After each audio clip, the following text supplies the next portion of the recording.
if you go to the third week, and this is the fifth lecture, you see that there'll be some content there, some slides that are specific to the topics that we're going to be covering this week, right? Again, the topic is to learn about the JavaScript language. I'll go through several slides, just introducing some of the features, a little bit of the history, and then I'll demonstrate through examples in the assignment number 3, some of those features, right? We'll deploy them to our local application, and then we'll publish it to the to Netlify, right? So we can see how it's running remotely. Then in our second lecture later this week, right, we'll continue the assignment demonstrating how we can use those JavaScript features, right, to enhance the implementation of the Canvas application that we're building throughout the semester, right? So anyway, so that's the plan. Let's get started. So first, let's do some introduction to JavaScript, right? So as you know, JavaScript is considered to be the programming language of the web. That's where it has most shined, right? It was created by Netscape, right, in the early 90s. And the intention was that we wanted to be able to have a program, right, that could execute inside of the browser, right? So as we know, we can use plain old HTML and CSS to create static content, right? That we can specify the content using HTML, use CSS to style it. But those are two separate languages, right? HTML and CSS. They're both declarative languages in which they declare content to be of a specific type, right? That declare certain things to be heading. And then CSS also declares saying that certain things should be red, green, blue, certain size or position on the screen. But they lack some fundamental features such as being able to create abstractions using functions, right? Factorization, so you can't, create algorithms, right, that can execute over a data structure, that can iterate, right, or compute things. So there's no functional programming at all, right, in HTML or CSS. So you can't compute content. So JavaScript, well, the intention was that we could take the DOM that is created by HTML and CSS, right? Take that data structure that gets created in the browser. We can come back then with JavaScript, and we can programmatically manipulate that data structure. And manipulate the data structure, we can effectively manipulate the user interface, right? We can add content, we can remove content, we can switch content around, right, and implement navigation, right? And so it became a very, very powerful tool for web developers, right? That we could manipulate this user interface much more powerfully, right? As opposed to just declaring the content, we can now dynamically compute the content. So the way it works is that in HTML, right, you have different tags that declare content, like headings and tables and lists and whatnot. So they added a new tag called script, right? And this script allowed you to embed code inside of the opening and closing tags, right, of the script. So that inside of the body of the script tag, you can have functions. You can call functions. You can create new functions. You can implement algorithms, right, that could manipulate the document object model, the DOM, right? So here's an example of the simplest of JavaScript programs. Here's an alert, right? If you embed this inside of an HTML document, right, it would pop up a little blurb, right, a little dialogue. And now this is a raw JavaScript, right, the lowest level JavaScript, right, that you would embed directly in an HTML document. Now we're not going to do that. Right? This is very, very low level, right? It's almost like me talking about maybe assembly language, right? right? It is a language that at some point we did use. This is still widely used, right? But today, most developers, web developers, don't directly, code their, insert their code in HTML documents. Instead, they use abstractions such as Vue.js, React.js, right? You can still definitely embed, script tags inside the index.html or other HTML documents, right? And this would totally work, right? But again, uh, that's more legacy. Today instead we use higher level abstractions, again, such as React.js. Nevertheless, I'm going to review that. You should know about it. Right? You should be familiar with it, even though you might not actually get to use it at all. Right? Maybe once in a while, right? That you might need to do something like this, such low level.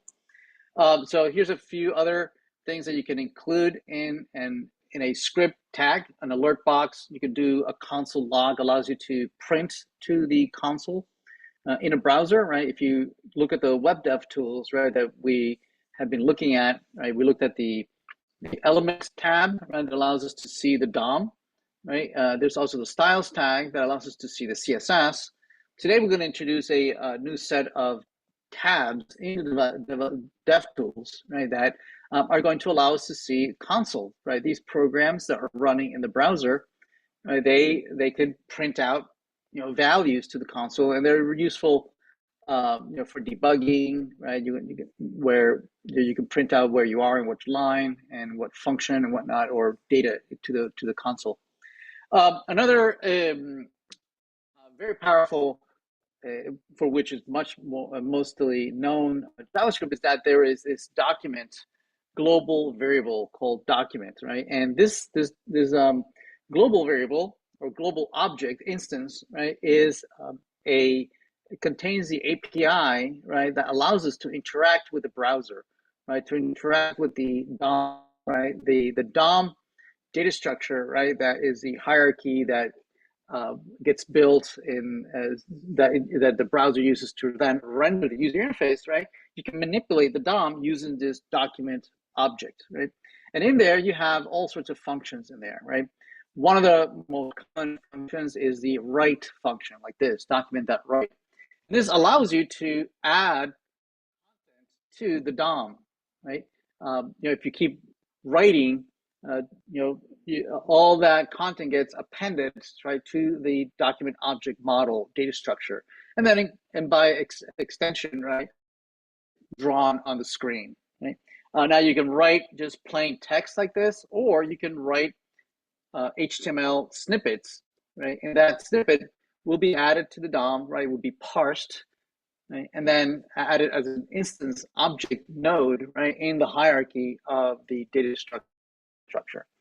So I'm going to illustrate, demonstrate just a few of the key uses of the document object. Again, this is not. I'm not going to ask that you be able to do this at all, right? Not in this course anyway, right? But nevertheless, I just want to be aware of it, as a legacy, right? That we have inherited, and we kind of want to know what is the what is the magic happening underneath, right? So not only can you write to the DOM, but you can also read from the DOM, right? And so the DOM, you can have unique IDs.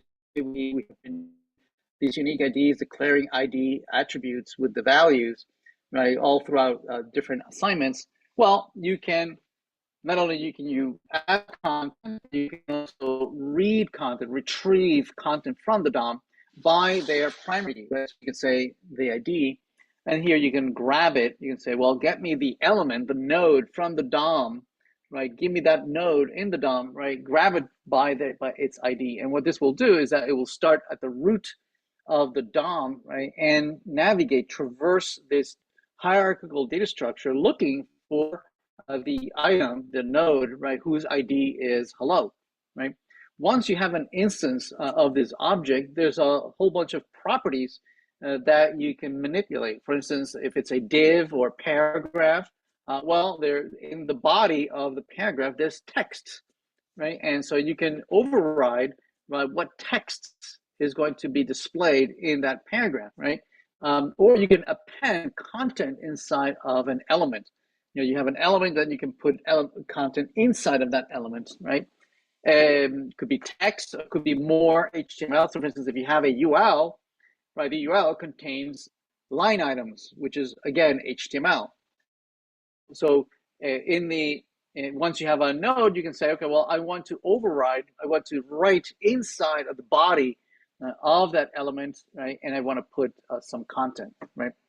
So you can write into the body of the element. So here's an example of having a header of a and then the document.getElementID grabs an instance of this heading, right? And then it can write to the content of that header. Okay. So yeah, this script is grabbing an instance to that little header here, and then you can write the HTML content, the text content. You can override also the look and feel. There's all elements have a style property that you can override the look and feel. So you can change the CSS properties of the node, right? So color, you can make it red. The font size, you can make it 25 pixels, right? So again, this is very, very low level, right? You can change its display property to none, so you can hide it, right? Okay, you show it again to block, right? So you can also work with different data types, right? That are provided natively by the language. One of the data types new data type that we're introducing today is the date data type, right? So the date data type, you can create new instances of these data types, right? There's several data types. There's number, there's string, date, there's Boolean, right? So you can create instances of these data types, right? And then these data types, right? The instances of these have functions that allow you to manipulate different parts of the data structure. For instance, you can get the month of the instance. So by default, when you create a new instance of a date, it has the current date, right? It looks at the current server machine that is running on. It queries the operating system, what the date is, and then instantiates the date object. Again, this is all running inside of a browser, right? Instead of an HTML document. And then you can, for instance, write the month of the day. You can write the full year. You can also work with arrays, right? Using the square bracket syntax, where you can have different values with commas, right? And then you can spit it out and print it into the HTML document. And it renders just like that, right? With brackets, commas, and whatnot, and the numbers. And here's an example of iterating over those scores, right? And then calculating the total average, right? And then spitting out the computation on the screen. Again, just illustrating, right, that we can write algorithms, right, that can compute content dynamically, right? And as opposed to creating things statically using HTML and CSS.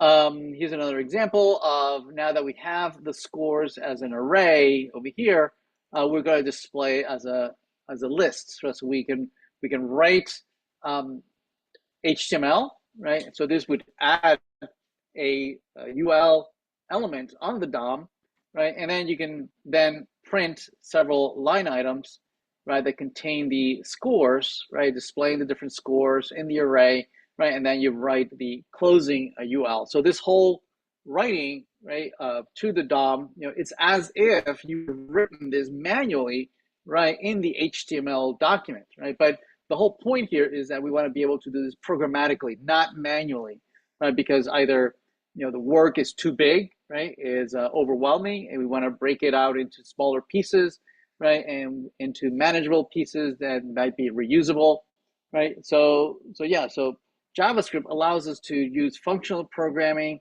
right, to compute the user interface.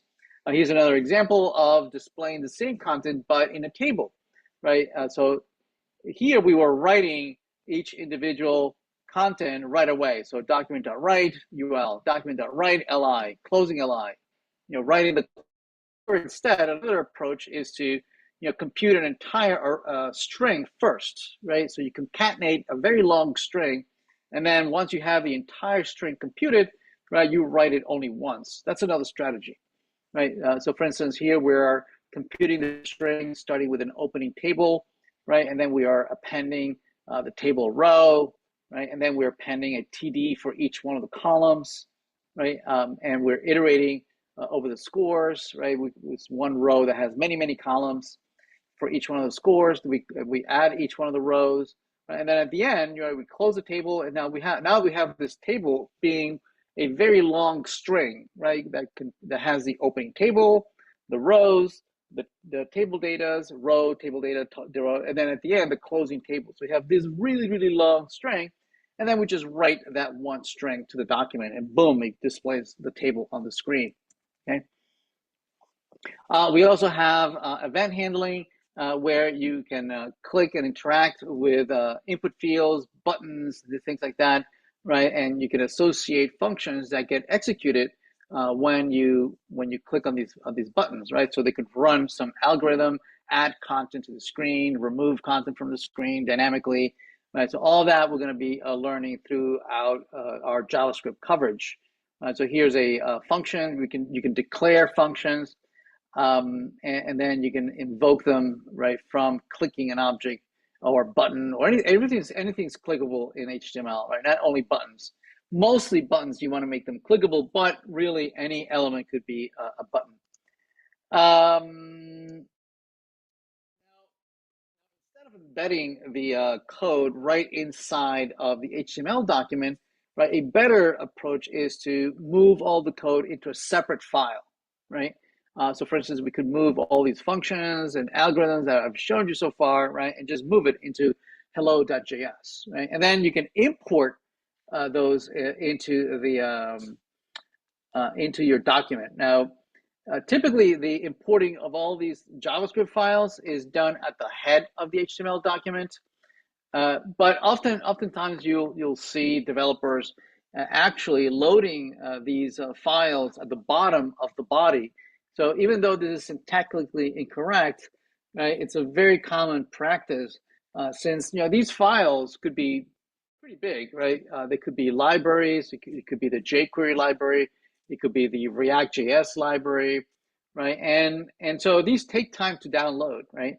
So you want to make sure that you're minimizing the time that users see something on the screen, and then from us, computing or running some functions and things like that might take away from the time that the user sees something on the screen, right? We want to minimize that time, right? So downloading these big files might take a little while. So oftentimes, developers will put it at the bottom of the body.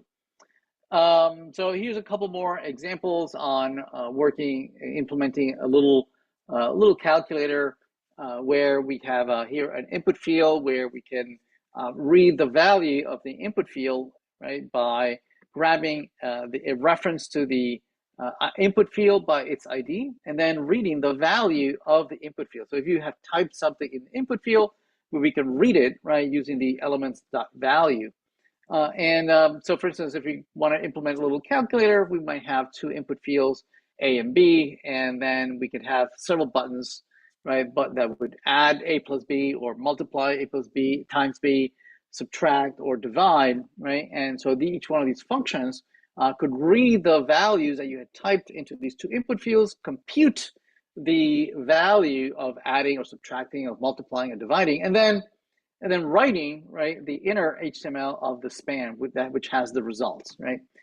So here you have add A plus B, right? It's grabbing each one of the values, right, of the input fields A and B, parsing them into integers because whenever you read from these input fields, the default is that these are all strings, right? So you parse them into an integer, just make sure that they're integers, right? And then we add both of them, right? And we update the inner HTML of the C span, right? Also today we're going to introduce JSON. JSON stands for JavaScript Object Notation, right? And it's a very standard syntax for declaring and working with objects, right?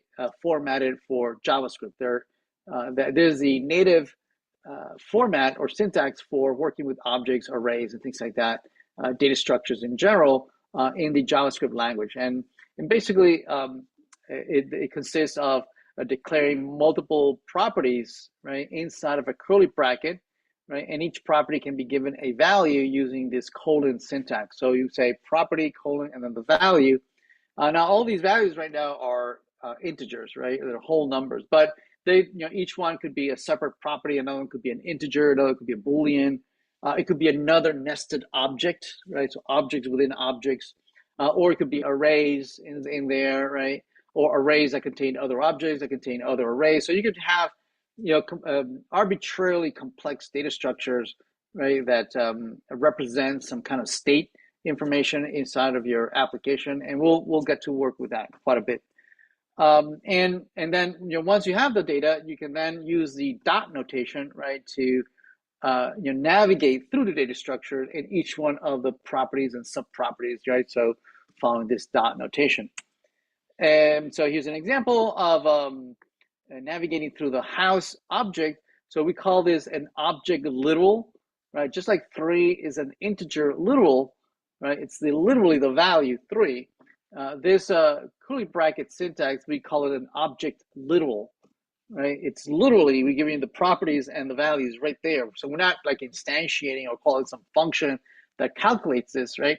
We are literally giving you the value of an object right there, right? And then we're using the dot notation to, populate some user interface, right, with the inner HTML and elements that are in the HTML document, right?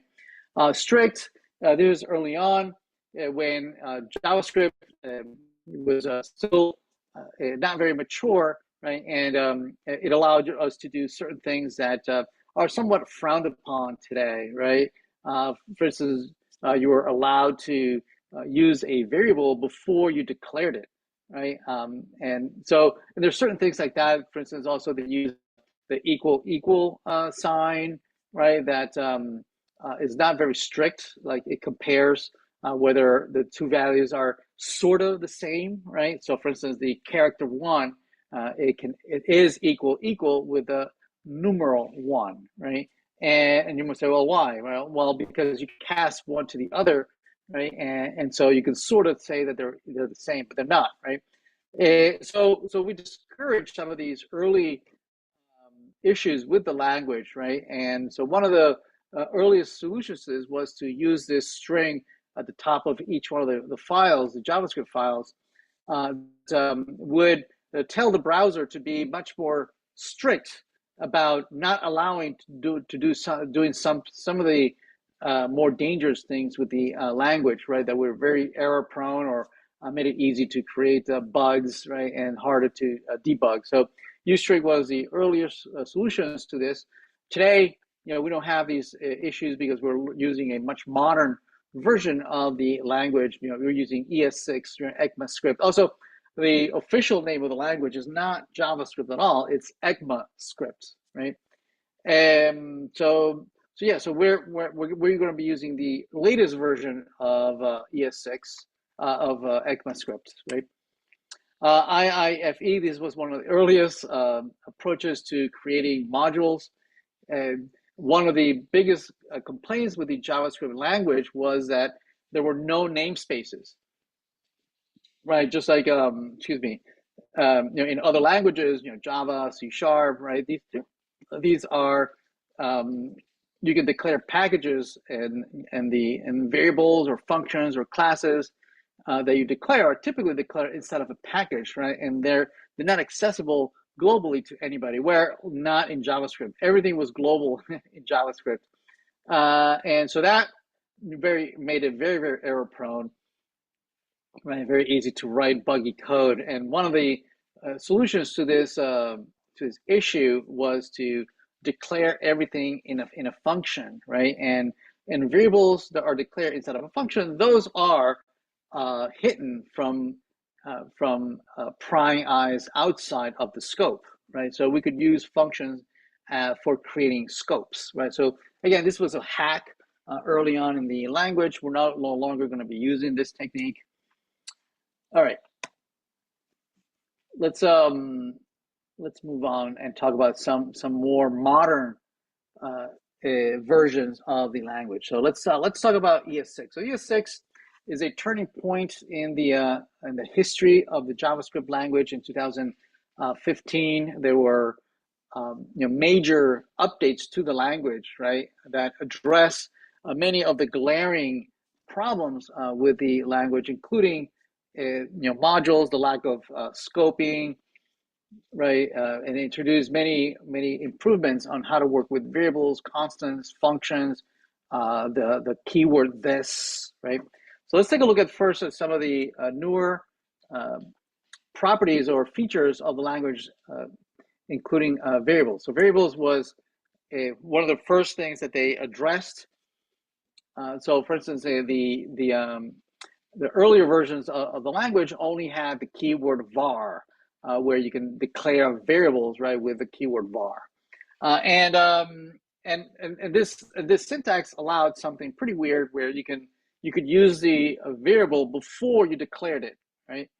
So with the newer introduction in the latest ES6 language version, these two new keywords were introduced: let and const, right? And we advise you to never ever use var ever again. Instead, to use these two new keywords, let and const. So let, one of the cool things is that it doesn't allow you to use a variable before you declare it using let, right? So it's much better. Constants obviously make things that can only be given a value at declaration time, and you cannot change, right? Before we didn't have constants, right? So that's great that we have those two new keywords. Um, uh, JavaScript object notation, we discussed that a little bit. And so here's an example of an arbitrarily complex JSON object, right, called some object that starts right here in the opening curly bracket and ends here, right here in the closing curly bracket, right? And in there we have, let's see, 1, 2, 3 properties, right? An object property, a number array. So those are 3 properties. So here's a simple one. So array property, meaning the value is an array, right? Again, the names, I just made up the names, right? But it could be any name you want, right? So when we call these the properties, okay, and then you have the values on the right-hand side of the colon. And the properties could be other objects, could be arrays, right? Or arrays that contain objects. So you can intermix, right? Objects that contain arrays, arrays that contain objects, and a mixture, arbitrarily complex mixture of these, right? So yeah, so here's we have object properties, right? Objects within objects, or this object property containing a nested array, right? So yeah, we're going to be using this quite a bit throughout the semester, right? And you navigate, to get to each one of these properties using the dot notation. So you can navigate, some property dot an object property dot another object property dot w, and you get to 2, right? So again, that's very common with any other language, right? Okay, so a couple of changes. Before you would declare var here, I, X, and A. And one of the things that that were introduced in the new language is that you can now declare things within a scope, right? And not have to have it at such a high level scope. You can have it in a much narrower scope. Like, for instance, if the variables I and X only mean something within the scope of this for loop, right? You could use, you could declare the I within the for loop, right? And X, right, we can declare inside of the for loop. And then when you fall off the curly bracket of the for loop, these variables are gone, right? Whereas over here, the variables I, X, and A persist, beyond the for loop, right? So this is definitely minimizes the collisions of the same variable names used in different places, right? And it makes it so much easier to write good code. Functions, it saw a major advancement in the syntax and the capabilities. So before ES6, we only had the functions with a keyword function like this, right? Oftentimes we refer to these as the legacy functions. And they were declared and used like you would expect. You would declare a function, the name of the function, parameters, right? And then you can print out or return values, right? In the new syntax, we call them ES6 functions, or also we call them arrow functions because they have these little arrows symbol over here. Instead, you declare a constant, right, here, and then you assign a function data type, right, where you declare that function, you assign it to that constant. So the constant is what gives the function its name, right? But notice that the actual value here is on the right-hand side of this equal sign, right? So this instantiates a function instance, okay? And then it assigns it to the constant here. See that? And then you would invoke it the same way you invoke this one, right? So here you just say add ES5 2 plus 3. Over here, you would use the same way, the same syntax. Add ES6, 5 plus 4, right? Okay, so that's a difference in syntax, right? There is no function keyword, right? And the arrow is what gives it away that this is a function, right? So basically we have substituted the function keyword with an arrow keyword, okay? So what's the big deal?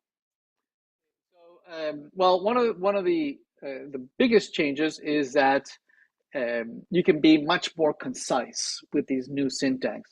So for instance, if before you wanted to implement add ES5 with the return value of a plus b, now, right, you can still follow the syntax, right, using a comma b, arrow, return a plus b. So there's syntactically no difference between this version and that version of the function, right?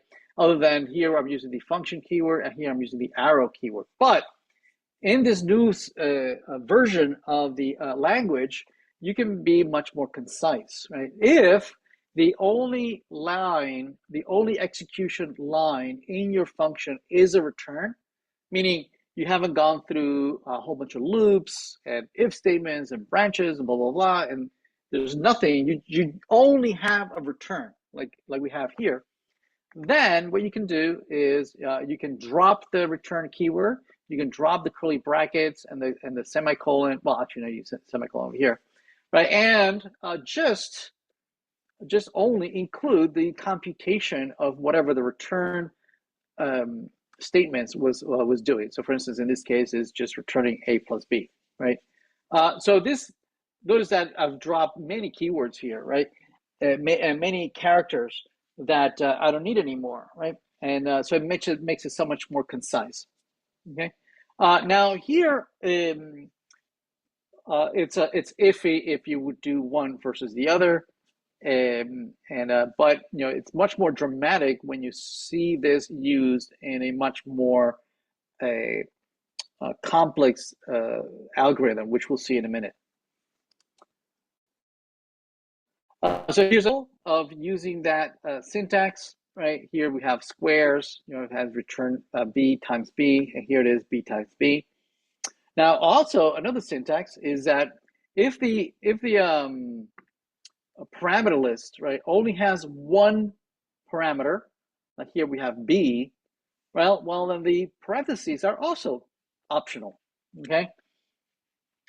Unfortunately, this is considered to be a bad practice, right? Many folks say that this makes it harder to read, that the parentheses actually make it easier to read, right? And understand that this is a parameter. It highlights the b as a parameter in the parameter list of a function, right? It also makes it easier to read that this is a function, right, with parentheses and whatnot, right?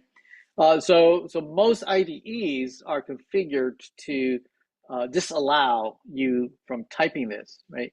So if you do type it, it is syntactically correct.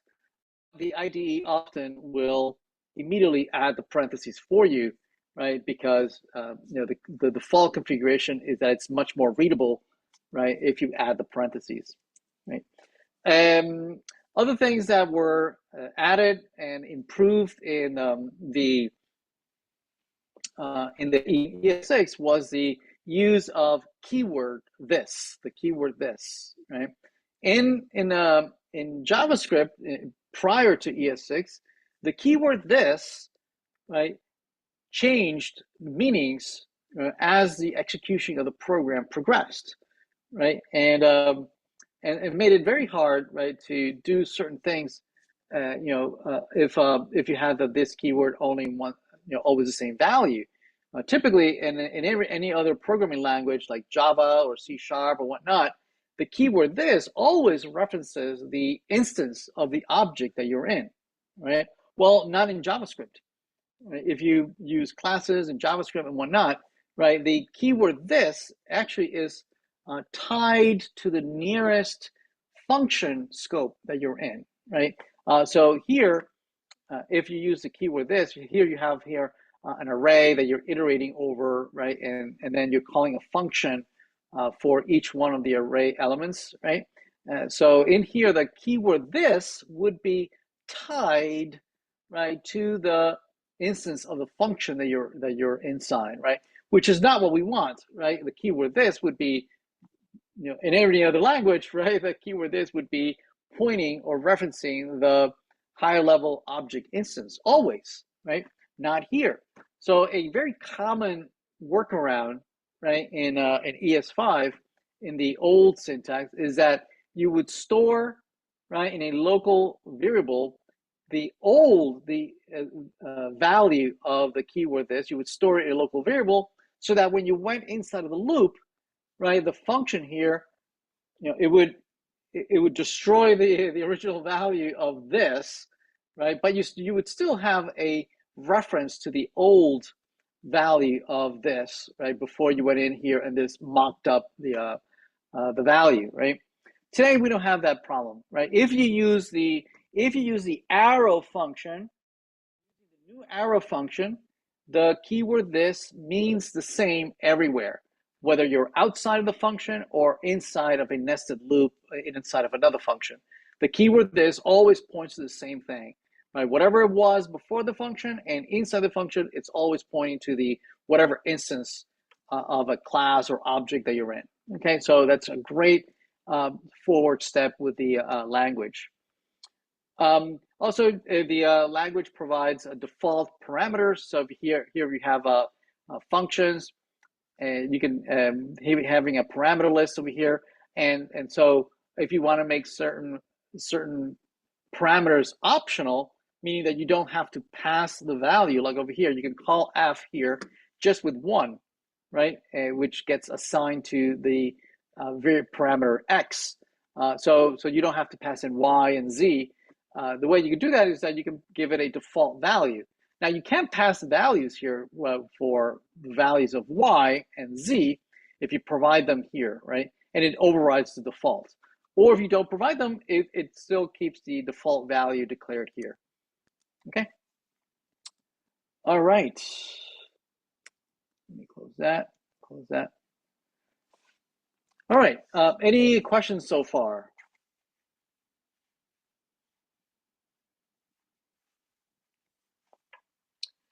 Okay, so let's talk about destructing. Not destroying. We're not destroying anything, right? So it's a great new syntax introduced in the language. So destructing in the new language again provides a compact way of doing certain things that would be much more verbose in the older syntax, right? So let me show you in the older syntax how you would do certain things with arrays. So let's talk about arrays first. Destructing works for arrays and objects. So let's look at arrays first. So here's using the older syntax, which you would be familiar with. So here we have a list that contains 3 numbers, and you can, if you want to access each one of the items, right, you would use the familiar square bracket syntax, right? We would say list sub 0. Now A has the value 1, and B has list sub 2, so it would have the value 3. Right, so A and B have 1 and 3. Everybody good? Okay. Now, if you want to swap them, you could use a temporary variable where you can set the value of A into temp, right? Then you can then you can flip B into A, and then B gets temp, right? So you have 3 values that are swapping the values across each other, right? Now, in the new syntax, right, we introduce this new this new destruct syntax, right? So we still use square brackets on the right-hand side of the equal sign, right, where you construct or you build, right, a data structure from constituent parts, right? So the 1, 2, 3 are parts now of a bigger data structure. So we have constructed, right, a data structure out of its constituent pieces. Well, you can invert that by putting the square brackets on the left side of the equal sign. See that? These square brackets are now on the left side, right? And so what this allows you to do is to destruct. So the square brackets on the right-hand side are constructing the data structure. Well, the array syntax on the left side are destructing, right, the data structure. So the data structure is list, and what these square brackets are doing is that it's extracting the elements, right, of each one of the elements in the array by their position. So here I am extracting A as being the first element, right? So now A, basically you're declaring new variables, A and B here, which A gets the value from list by its position. It is in position 0. That's why it gets the value of 1, because list has 1, 2, 3 in that order. And then notice that there's a comma in there, meaning I don't want to do anything with the second position or position 1. And then I have position 2 over here, right? And so I'm getting the value of list that is in position 2. In this case, it's 3, right? So this would be equivalent to doing this, list sub 0 and list sub 2. Yes, but this is so much more compact, right? There's no need to do indices, right? 0, 2, it's so error prone, right? Of knowing which index do you mean, right? Also, it's a much more compact, right? When you are going to swap values, right? You can just say B comma A is equal to A comma B. So there's no need to declare a separate temporary variable, right, to do the swap, right? They just swap amongst each other. Yes. So anyway, so this is also a syntax that we're going to be using very, very often in JavaScript, right, and throughout all our assignments, exercises, labs, and certainly in the Canvas application that we're building. Now you can do something similar with the object syntax, right? So here we have an example using the older syntax where we declare a JSON object of A, B, C, and D with different values, 1, 2, 3, 2, 3, 4, and so on and so forth, right? And if you want to extract each individual item, right, we can use the dot notation to decompose, right, or have access to each item by their name, dot A, dot B, dot C over here, right? Again, on the right-hand side, the curly bracket syntax is used to declare or construct a data structure, an object data, JSON object data structure. And then using the names of the properties, we can use the dot notation to extract, right, each one of the items into a local variable. Yes? Well, you can do that similarly just using this syntax, right? Curly bracket on the left structs the data structure that you have on the right side. So on the right side, we have used the curly bracket to construct this object with A, B, C, and D. And on the left side, we are destructing, we're extracting each one of the elements by their names, right? So this is A and C, A and now these have to match the name of the field of the property, and they get the values of those properties in the object. So A becomes 1, 2, 3, and C becomes 3, 4, 5, right? Now, unlike the array, this is position based, right? So in the array, you have to position that the items were constructed, right, in the order, right? So A gets 1 and B comes 3 because A is in the position of the number 1 and B is in the position of the position 3, right? Now the names of the variables are irrelevant, right? This could be the value XYZ, and this is 2, 3, 4. What matters here is the position, right? The names don't matter. Whereas in the object world, right, what matters is the name of the property, right? So this A and C are matched against the properties A and C. So the names are crucial. They have to match, if you're extracting things. Now, the position that they are in is irrelevant, right? So this you could say A comma C, or you could have said C comma A, right? The order doesn't matter, the position doesn't matter, but the name matters, as opposed to the array, the position matters, but the name doesn't. Okay. Okay, so and we can also use this syntax, right, of destructing. We can use it along with functions, right? In a function, right, you can pass parameters, right, of any data type, numbers, Boolean strings. You can pass any value. You can also pass an object. So here it is, right here we are passing H with an object that has name and value, right? Name is a string, right, and value has 42, right? And we can extract each item individually. We say object.name, object, dot value, right, and then we print it out. Everybody good? Okay, so notice that it is somewhat inconvenient having to always provide arg.name, arg.value, right, to extract each one of the items in the object, right? It would be much more convenient if I didn't have to do that every single time, right, of adding the dot notation. If I could only do this once, right, and then never again.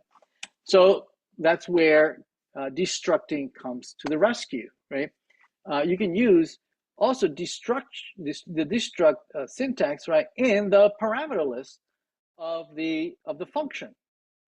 So this is expecting an object. This is expecting an object that has property names, name and value. And indeed, I am calling it with an object with name and value. And what the curly bracket does is that it destructs the object that you are passing.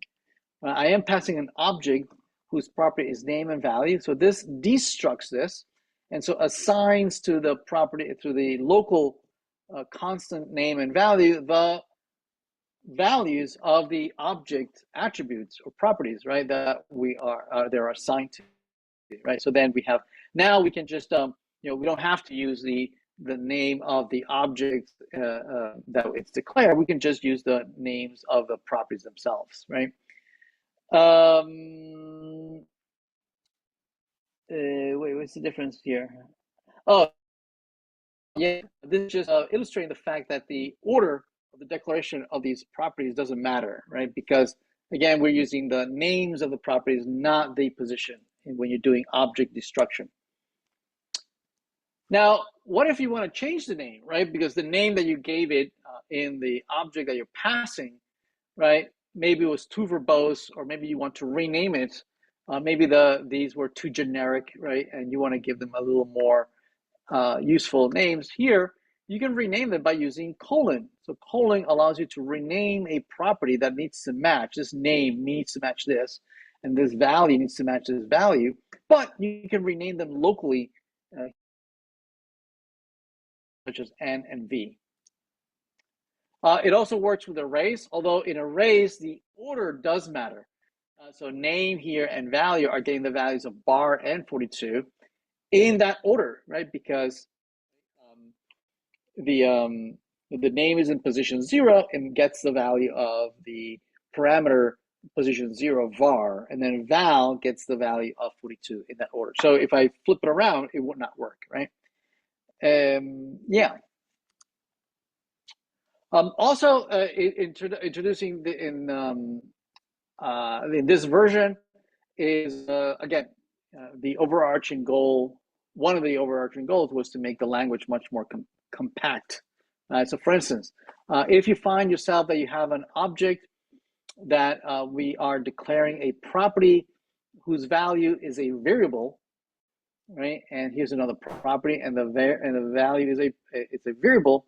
Now, if those variables are the same, right, the names of the variable are the same as the name of the properties, then you can use the shorthand of just dropping the property name or the value name, right? You can say just x comma y is the same as x and y colon y, right?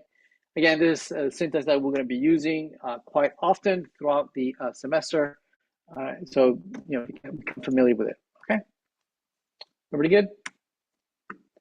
All right. Okay, so let's talk about arrays. So arrays also saw a big bump in support in the language, providing all sorts of really useful functionality and ways to manipulate and convert, transform, and iterate over arrays. So here's let's go over a few. Certainly there's many, many more functions that are useful, but let's go through a few of them. Right. So here we're declaring an array that has 10 numbers, 1 through 10. And so the filter function allows you to provide as an argument, you can provide a function that needs to return either true or false, right? And so what filter does is that it iterates over the array, right, one at a time, and it passes each item to the function, right? So it passes 1 to the function, 2 to the function. Notice it's an arrow function. This would work also with a regular function, with a function keyword, right? But more and more, we're going to abandon functions for this case, right? And instead, we're going to prefer the arrow function because it's so much more compact, right? You don't get the verbose function, things like that. You just can use the arrow instead. So anyway, so filter, like the name says, right? It filters items from the original array. So you give it an array, right? It's going to return a subset of that array, a smaller array, right? That it's only going to keep certain items, only the items for which this function returned true. Right? So this function, if it returns true, then I'm going to keep the item in the original array. Otherwise, I'm going to skip it. Now, we're not modifying the old array, right? So the old array stays the same. We're not touching it. We are computing a brand new array, right? That contains the values as a subset, right, of the original array, right? So for instance, here is an example of calculating the even values of this array, meaning 2, 4, 6, 8, 10, right? So we are returning whether that value 1, 2, 3, 4, if you divide it by 2, right? If you have a modulus, right? Meaning, do you have a remainder, right? So if the remainder is 0, it means that the number was divisible by 2. It doesn't have any remainders, right? And it's an even number, right? So if I pass a 1, 1 divided by 2 does have a remainder, right? It's not 0, so it's false. Right? Is it equal to 0? No, so it's false. So it skips over it. It's not an even number. Then it comes to 2. Yes, it is even, so it goes into the into the new array, right? 3 doesn't, 4 yes, 5 no, 6 yes, and so on and so forth, right? So in the end, the even is a brand new array, which is the subset of this all array, and it only contains the values 2, 4, 6, 8, and 10, meaning all the even numbers. Here's the same one, but using the compute the odd, right? And it's using a much verbose, compact syntax, right? Notice that has dropped the parentheses, even though my IDE is not going to allow me to do that. Notice that it only has one return, right? So it doesn't have the curly brackets and it doesn't have the return keyword, right? Very, very compact. See that? Very abbreviated, right? If the number is not, right, different than 0, there must be an odd number, right? So odd in the end is going to be a brand new array that is a subset of the larger array, but it's going to contain 1, 3, 5, 7, and 9. Okay. Yeah, note the syntax. Right, so filter okay, yeah, so how would you do this with the old syntax, right? In the old syntax, you would use a function keyword, right? The value, you can drop the name. So this could be an anonymous function. That's fine, even in the old syntax, right? And then you're returning whether 1 is divisible by 2, right? And the remainder there. So notice that compared to the new syntax here, it's what is it? It's half as long. The implementation of my filter function, right? It's half as long as using the function keyword. Okay. So yeah, so for most of these cases, I am going to be using the arrow function. Nevertheless, for actually declaring a function, I'm going to keep the old syntax, the function syntax, right? Even though we could use the new syntax, I'm going to use the older syntax. Now, you have to be careful when you use these new syntax of these very compact syntax right here, right? You should only do this if you are certain that this works, right? That this actually computes what you're looking for, right? Because if it doesn't work, it's hard to debug, right? There's no place to put a breakpoint, right? So you could step through this. So the only way you can step through it is to convert this into a return statement, right? Like this. So for instance, here, we are returning because, right, and instead of using the regular arrow function, we are putting a console, we're putting a return, right? Again, because this allows you to put a breakpoint, right? Now you can put a breakpoint on the console log or the return and see what values are being returned, right? Otherwise, you would not be able to do that. So be careful, right? Putting breakpoints and things like that. Another huge leap forward was the map function, right? That just like the filter function and just like all these array functions, right? They iterate over the original array, right? Now filter returns a subset, right? It creates a brand new array, which is a subset of the original array. Whereas map, what map does is that it calculates a brand new array. They all calculate into brand new arrays, right? But this one is the same length. It has the same number of items as the original. But the new items in the new array are a function of each of the items in the original array, right? So the first item in the map, it'll be some computation from 1. And then the second one will be some computation from 2, and so on and so forth. So what it does is it takes an argument, a function. Here it is. It's a function that takes arguments as I, meaning I'm iterating over all, and I is getting the values of 1, then 2, then 3, then 4. What am I doing for each one of them? What I'm doing is that I'm multiplying I times I, right? So each one of these is returning the square of each item, right? So this becomes 1 times 1, so square is 1. Then 2 times 2, so this is being added to the array. So square has 1 and 4. 2 plus 2 is 2 times 2 is 4. Then 3 times 3 is 9. Then 4 times 4 is 16. So I am calculating a new array which has all the squares of the original array, right? Very, very useful. We're going to be using that quite a bit. Okay. So here's another one, right?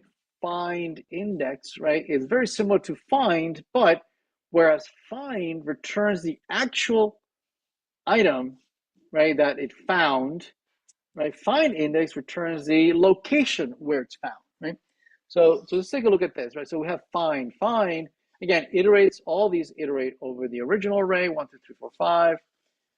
And so I'm looking for an item, the first item that makes the predicate true. So find array, iterate over 1, 3, 4, 2, 5, returning whether that item, each one of the items, whether they are larger than 3. So 1 is not, 3 is not, 4 is. So this stops at 4.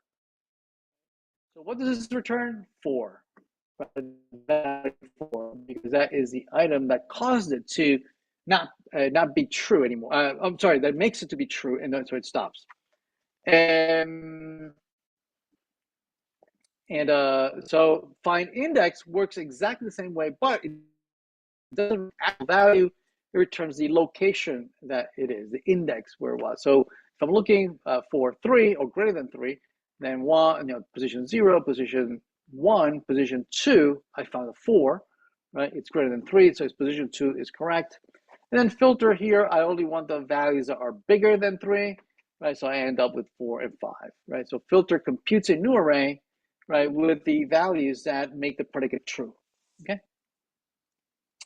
String interpolation, right? So string interpolation is again another a very powerful feature, right, that allows you to manipulate and work better with strings, right? It introduces a new quotation mark, right? We have the ones that you're more familiar with are either single quotes, double quotes. So this one introduces the backtick as a quote, right? And what it allows you to do is it allows you to embed now in this string expression. It allows you to embed function calls of variables, right?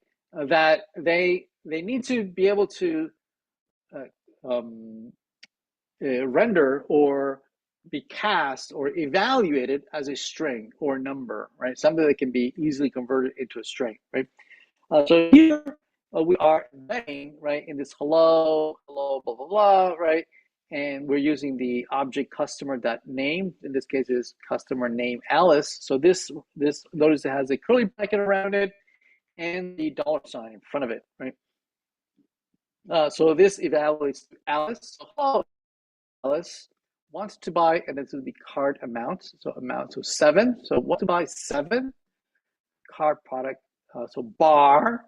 So buy 7 card bar for a total of, and then amount would be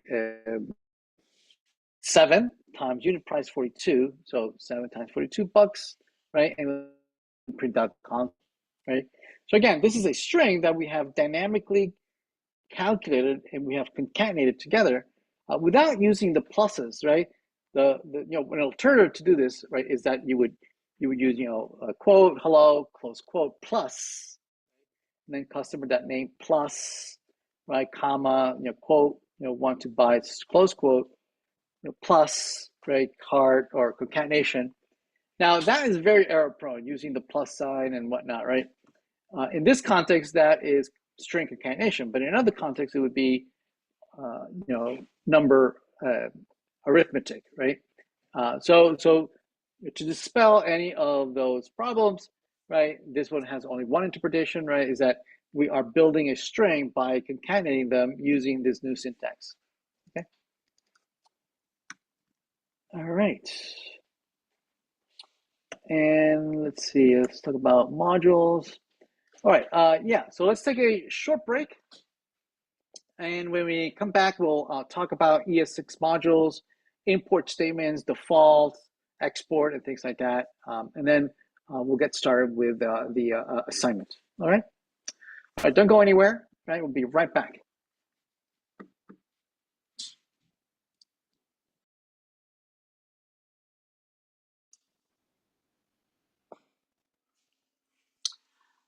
All right, yeah, so let's talk about modules now. Right? So again, also in ES6, they introduced a feature called modules, right, that addresses one of the biggest gaps in the language, in JavaScript language, was that before there was just a single namespace, right? So whenever you declared a variable or a function, a data structure, right, everything was declared in the same namespace, right? Which limits quite a bit what you can do. Let's see, is there a question on the chat? Right, yeah. By having just one single namespace, right, you have the problem that if you declare one variable, early on in your code, right, and then later on you use the same exact name for that variable, right, you are overriding or you're changing the value of that variable either intentionally or not, right? Or if you declare a function, early on in your code, and then when you load another library, another JavaScript script, right, a file, and it has the same name for that function, right, it just overrides whatever initial declaration you had, right? So there was no way to manage the fact that certain things had different scopes or different namespace. So with the introduction of modules, this fixed this huge problem. Now if you declare variables or functions, they only were available within that one file, right? Unless you exported them, right? You can export so that other files could look into other files, right? And import anything that other files might be exporting, right? So everything is at file scope, right? And then only things that are exported or imported can then share it amongst each other, right? So this was huge, right? So let's take a look at some examples. So here we have a couple of functions, variables, constants, right, that are being exported. So for instance, this might be math.js, right, where I'm declaring a function called sum, right, that returns the x plus y, right? And notice that this is being exported. Now, if this were not exported, right, then this function would not be available outside of math.js. Only things that are exported can be accessed from outside, right, by explicitly importing those functions or those variables, right? And so you could import the whole thing by saying import star as math, right, with and then the name of the file, right? And then you can give it a name locally, like some app.js can import, give it a name, right? And then you can use the dot notation, right, to access each one of the items within that library, that file, okay? And so math becomes basically an object that contains all the functions and variables that are exported by that other file, okay?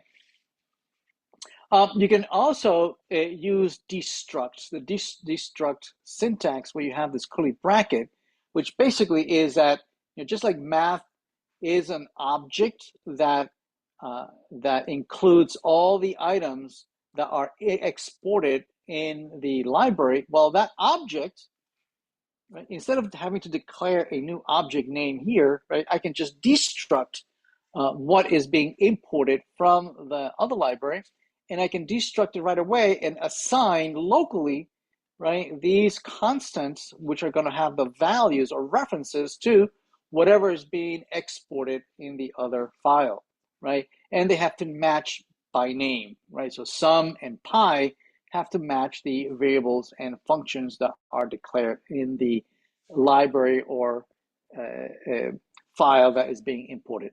Make sense, right? And so here's another. Here we are exporting everything. Export everything from libmath.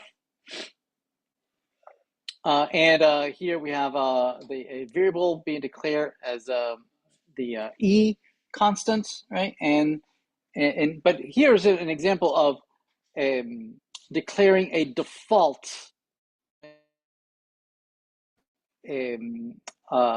function, right? You can use the default keyword, right, to declare just one item, right, either a function or a variable as the default export, right? And then the default export from the import, you don't have to use the you don't have to use the destruct. You don't have to use the destruct operator, right, to extract each one of the items. Instead, you can just use it like that, right, without the curly bracket. So you could say import, and X would be tied to the single thing that is exported by default from the other library, right?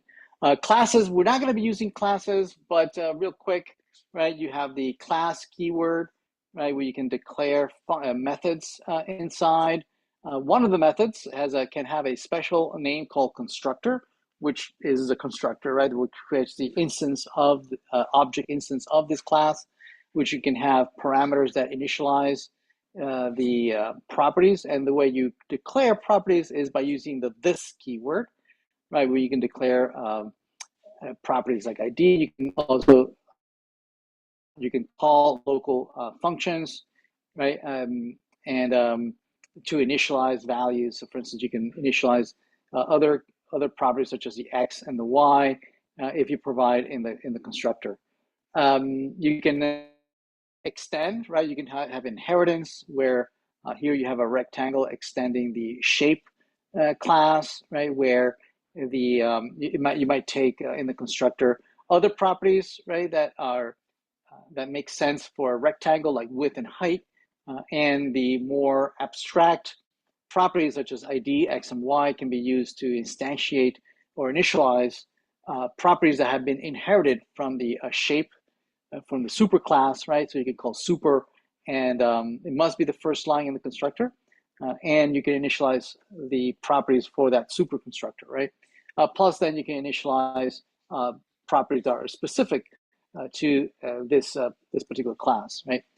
Then you can provide setters and getters that allow you to manipulate local properties like width and height, right? And that allow you to set or read properties of the instance. And then you can use the dot notation, dot area, which even though it looks like using the dot notation, and they're not like functions, right? Like these gets, right, with they have parentheses. They're actually using these functions, right? Even though it looks like this is just a property, it's actually a function. This is saying it's reading the value of area, so it's doing a get and then comparing against 1,000. So you can use like a regular dot notation. You can also declare static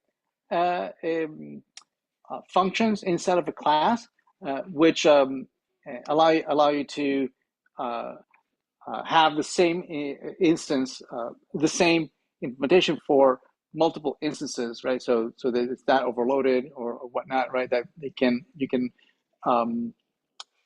use properties that are static, like for instance, counting how many instances have been created, so that it doesn't change per instance, right? It's declared for the class, not for the object instance, right? You can override certain functions that are inherited from the base object class, right? That, for instance, all classes inherit functions such as toString, right? That give you a string representation of the object. You can override it, right? So that when you call toString, right, it calls your instance instead of the one you inherit from the base object. Okay. All right. All right. So let's talk a lot about the assignment this week, right? So the assignment this week is geared towards giving us an opportunity to practice some of these features, learn about the language, get a chance to become familiar with it, with first practicing some really, really simple things like just declaring certain variables, getting familiar with the different data types, creating some JSON objects, working with arrays, and all the various functions that are available for arrays, like maps and filters and find and whatnot, right? Also working with objects and introducing things such as the destruct operator, and another operation that we haven't looked at is the spread operator, right? So anyway, so this will give us a chance to practice some of these features, and then once you had a chance to become familiar and you're more confident with using the language, you'll be asked to revisit the implementation of our Canvas application, right, and add JavaScript to that website that we're building. Okay. So here's the lab. It just rewinds and just revisits the fact that we have been using JavaScript all along, right? And that we are building what do we call a single page application, or an SPA, right? And what we mean by that is that we're not implementing regular HTML documents where you navigate from one screen to the other, and so instead we're using our own navigation mechanism where we are only ever using this index HTML document that has a single div, right? That has the root ID, and we are rendering everything into that div programmatically using JavaScript, right? So the navigation has to happen, everything inside this one single HTML document. Before, right, before single page applications, you would have different HTML documents with hyperlinks pointing to each other, and you can navigate from one to the other. Here, the navigation has to happen, all within the same HTML document. And the way we do that is by using routes, right? So we're still gonna be using that mechanism, but I wanted to point out that applications that use this strategy of implementing navigation, without actually going to other screens, right? All within the same single HTML document are referred to as single page applications. And React.js is one of the more popular libraries for implementing single page applications. Okay. All right. So let's learn about JavaScript. First, we'll learn about some of the simpler things, such as some really basic things, such as declaring data types and things like that. And so let's have a Lab 3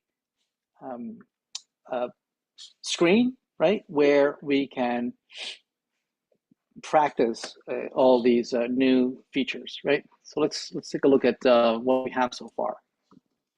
Okay, so here we have the application that we've been playing around for the last couple of weeks. We have Lab 1, Lab 2, right? Lab 1, we learned about learning about HTML. Lab 2, we learned how to style things in the to make it look a little more pretty. And then Lab 3, we haven't really done anything. Okay, so let's create a Lab 3 as suggested here in Lab 3 index. So let's create a file in Labs 3. Did I copy it? I thought I copied it. Copy. There we go. And in there, let's paste Lab 3 with an ID there. Please, I've been adding IDs to all the code snippets that I am sharing with you. Please honor those IDs, right? Because we're building automated tests to confirm that everything is working, that you've completed everything. And if you don't provide those IDs, that probably none of our tests are going to work. So please include those in there. So also we're going to add Lab 3 to the routes so that we can navigate to the labs. So we have here our labs, and here we have routes for Lab 3. And let's import our Lab 3. Oops. Let's import it. There it is. And I'm actually going to add a star in there because I'm going to have a couple exercises practicing how to use routes. We've already been using routes. I mean, there it is. There is a route, right? But we're going to discuss a few advanced topics on using routes, and we're going to need the star for that. Okay, meaning I'm going to have another route in here, right, inside of Lab 3. Just to discuss. In particular, we're going to discuss how do we navigate from one screen to the other, but pass parameters, right? When you navigate from one screen and you pass parameters to the other screen, right? So we're going to practice that today. So yeah, here's Lab 3. Probably we want to add some container, all around, a little bit of margins all around. And okay, so let's see. So let's first learn about variables and constants, something trivial. And I'm asking you to do all these exercises, each one in its own component, right? In the previous assignment, I might have not asked you to do that. We did do it. I illustrated how to do it, although I wasn't requiring you to do. But here, I will be asking you to please, each one of these exercises be declared in a separate file, right? So let's do that. So in Lab 3, let's create a a component that illustrates how to work with variables, constants, and whatnot, right? So here we have a so we have three types of variables. The legacy var, all right, which we're not going to use ever again. This is the first and last time you will see this being used in this course. Instead, we're going to stick to let and const, right? So const, as you might imagine, right? These are not variables, right? Identifiers, right? That are holding values, right? That are only initialized and when you declare the constants, right? And then you can't change them after that. Whereas let allows you to declare a variable that is meant to change over time. Okay, so there's our regular return, and here we have you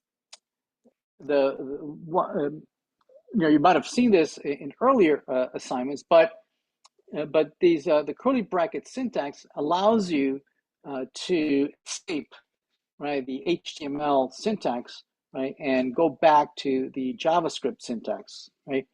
In that, right, so here you had JavaScript syntax, then this return is returning HTML syntax, but then within the HTML syntax, just like I can embed HTML within JavaScript, well, curly bracket allows me to embed JavaScript inside, within HTML. So I can go back and forth from JavaScript down into HTML, and then from HTML back into JavaScript, and then back to JavaScript, right? HTML and JavaScript, right? So what this is allowing you to do is declare that I want to render here not hard-coded text or numbers, whatever the value for this is. So here's a function scope var, right? So whatever value it is, so this renders as 2, and so on and so forth, right? So let's go back to our lab 3 and import that. So variables and constants, right? And then it renders right here. So let's make this a little bigger. There it is. We have variables and constants 2, 5, and -3. So this is 2, right? This is 5, right? And then subtracting 1 from the other gives -3. Okay. So yeah, so this is just for you to practice, some lowballing it here, right? Some really simple things. Maybe I should perhaps add this class to the lab 3 here so that it looks a little better for you. Again, it's not required, but I think it makes it look much prettier. Okay. All right. All right, so let's keep going. So now there are different variable data types, and let's explore that. And so let's create a component where we can play around with different variable data types, right? So we have numbers, dates, right? Strings, booleans, right? So let's take a look at some of these. Here's a number. Notice that we're not declaring them as number. I mean, we could say that the type for this is number, right? Because it is TypeScript. Although here it's not necessary, right? It is the data type is implied by the value that we are assigning. Right, again, this is of type strings. Again, since this is TypeScript, we can explicitly declare the variable to be a specific type, right? And then we have this as a Boolean, right? This is Boolean, right? And true or false. And then is number string. So here you can use the type of operator that can be applied to a variable, and it returns the type, right, as a string, right? So type of the type of this, it'll return a string saying that is of type number. So this is a string. So these are strings. These are all strings. Okay, and then we're printing out, right, the number variable, right, which is 1, 2, 3, and this is the floating point value. It's also a number, right? And so let's bring that in here. So this is variable types, right? And then there it is, right? So actually also I didn't add it to each one of these, but I think each one of these should be a HR, a horizontal ruler, right? So that it makes it easier to read with these rows. Okay, yeah. So please add those. It'll make it easier to read for the TAs. Yeah. So let's take a look at another one. We have Boolean variables. So let's introduce those. So this one, I didn't give you the whole function, right? You can see I only gave you a snippet. So some of my exercises, don't handhold you all the way through.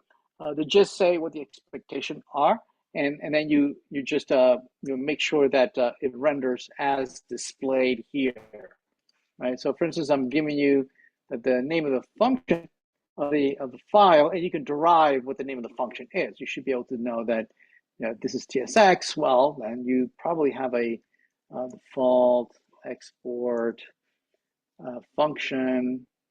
Oh, export function Boolean variables, and I'm just going to paste in the content of that file of that example. So I'm going to just paste it in there. There we go. Oops. Backwards. There we go. So yeah, and the last one will be horizontal rule. So let me import that into lab 3. So it will be Boolean variables, right? And there we go. Okay. So notice that in Boolean variables, we are declaring several variables of type, we're declaring a couple of numbers, floating point, right? A couple of true, false variables of type Boolean, right? And then here I'm demonstrating using various Boolean operators such as the AND operator, the OR operator, right? The NOT operator. So these all should be familiar to you from other languages, right? And they behave the same way. So those are definitely the same. Now, this one's a little slightly different. So we have the triple equal, right? So the triple equal it addresses a big problem with the double equal, right? Before it was very common to use the double equal, and here I am telling you not to ever use the double equal, and it's because the double equal will try to cast the values at each side, right, of the parameters on either side, and then do the comparison, right? So that if you could cast a character 1 to a number 1, then you can compare a character with a 1, right, with a number. And oftentimes you don't want to do that, right? That might be a source of bugs, right? That it allows you to do that. So this one's much more stricter, right? So this one, first it checks to see the data types on whether they are of the same type, right? That they're both number on either side, that they're both Boolean on either side, or strings, or object instances, or whatever, right? Once they are as determined of the same type, then it goes in and it compares the values. So definitely stick to the triple equal, right? Also, same thing with the not equal, right? Is not and then equal, okay? Then you have the various range operators, whether it's less than, greater than, or less or equal, or greater than or equal. Those are all, again, supported just like any other language. Then here, one point that I'm making here is when we render them on the screen, typically for true, you might want to just render the variable true, right? Or true 1, true, that's the name of the variable, true 1. So I might have said, well, just render it like that, like any other variable, like that, right? But check out what actually renders, right? If I would have done that, if I save that, notice that it doesn't render anything. See that? Even though true 1 has the value of true. So by default, React.js will not render Boolean values, right? And that's by design, right? That's actually going to come in very, very handy later on, right? If you want, so that we can use Boolean variables, right, as a mechanism for hiding or showing content, right? That, if you and or not or whatnot, Boolean variables with content, right? It'll either render the content or not render the content, but you don't want to append in front of it or append afterwards, the actual variable value, true or false, right? So that's actually done by design, right? If you truly want to display the value, in this case, you have to add the plus and then just convert it into a string representation or use the toString operator, okay? So anyway, so all of them are using the same strategy of concatenating an empty string to convert the whole thing into a string that can be rendered on the screen like that. All right. Yeah, let's keep going. Okay, so conditionals. Yeah, so here's an example of using what I was telling you about, right? The if else, where you might show content or not show content, right? Based on some Boolean operation, right?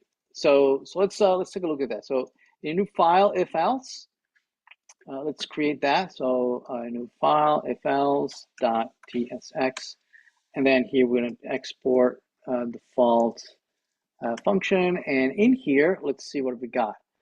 Let's copy that and let's paste this in here, and no, like that. Okay, so let's read through this. So here we have two variables, two booleans, right? True one and false one, right? And so one is true, the other one is false. And then in here we have a heading, and here we have a true one, which is true, ended with HTML. See that? So what this is basically doing is saying, okay, so this whole thing evaluates to, right, the results of ANDing a Boolean operator with content. Right? And as I mentioned earlier, right, true one is not going to render. Here, what's going to render is only the right-hand side. Right? And the right-hand side would only render if the left-hand side of the AND operator is true. See that? So if this is true, the whole thing evaluates to this paragraph. How about this one? Using a different approach, right, is using what is called the ternary operator with the question mark here. See that? It's an expression that says, if the left-hand side evaluates to true, then I will, this whole thing will evaluate as my first parameter here. See that? Otherwise, if this expression evaluates to false, then the whole thing evaluates to what you have here on the right-hand side. See that? So what do you think? Let's see, if this is true, it should show true one. What about this one? False one, so not false, so this is true. That means that it renders not false. Right, so it should render true one and not false one. It should not render that. Right, so let's import it. Let's see, into our lab 3, if else. So we'll call have a if else.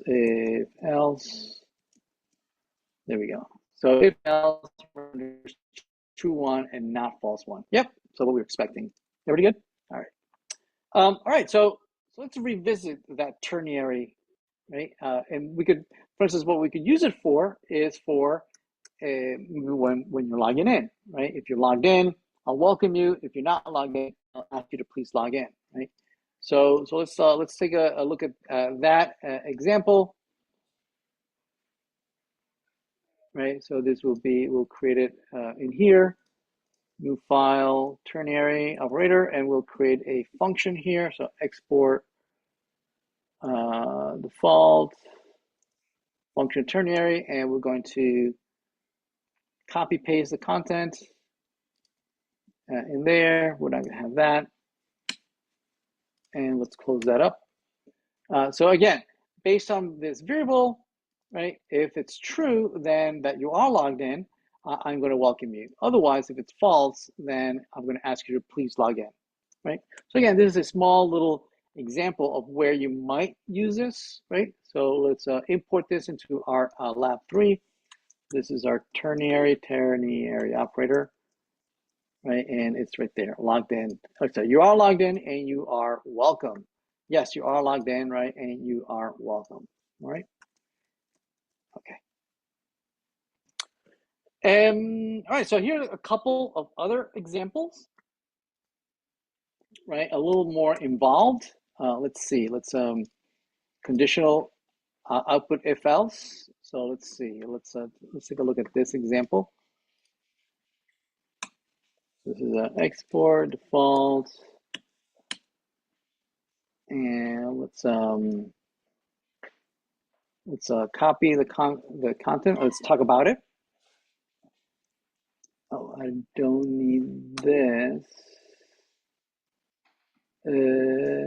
Oh, copy the whole thing. No, I don't need that. There we go. Oh, okay. I copied the whole content. I didn't need to. All right. So first of all, note that. Oh, okay. Yeah. Okay. So let me actually use the content in here as is. So it'll give us something to talk about. So first of all, notice my declaration of the function here, right? Notice that I'm not using the older legacy function keyword, right? You don't see that here. Instead, the functional component is being implemented using an arrow function instead. And yes, you could use either syntax, right, to create the component, either the older legacy syntax function or this newer arrow, right? A few differences, right?